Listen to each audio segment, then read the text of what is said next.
I can account for every day of the 1,000 days. Nini imefanyika hii nchi? Kwanza nimefika hapa na nyinyi mnajua.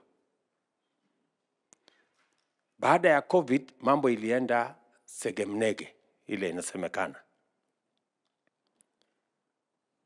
Matatizo, dola ikapanda,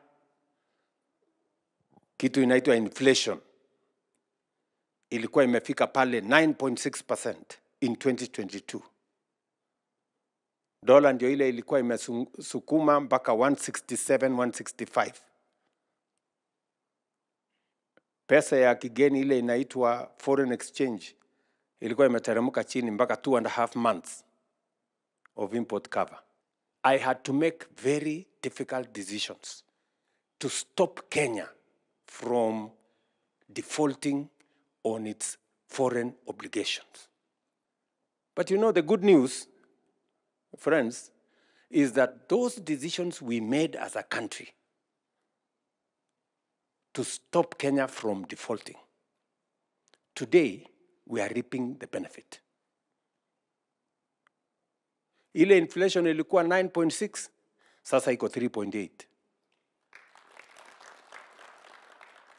Ile dola tulikuwa naye ya foreign exchange ilikuwa between 5 and 6 billion dollars. We now have 10.3 billion dollars. We are now reaping the benefits of making the right decisions, though difficult decisions. We had to sort out agriculture and food security. Ndio nikasema, we must stop subsidizing consumption. Let us go and subsidize production.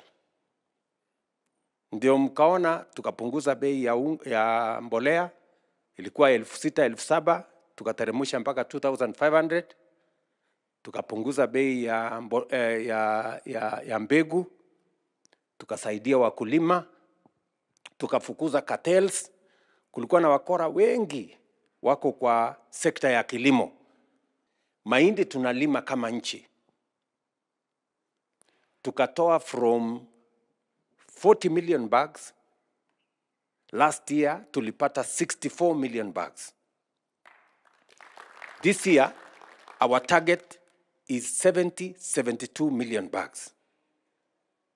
Ile bei ya unga ilikuwa 240, saa hii iko 160, 140, saa zingine inafika 120, saa zingine inafika 100.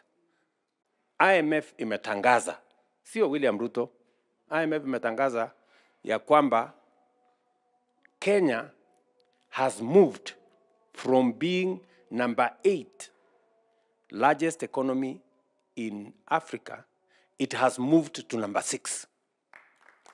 We are now the 6th largest economy in Africa.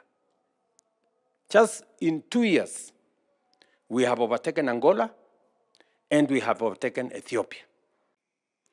Housing is going to change this country. Housing is going to change this country. Na mutakuja kuniamini.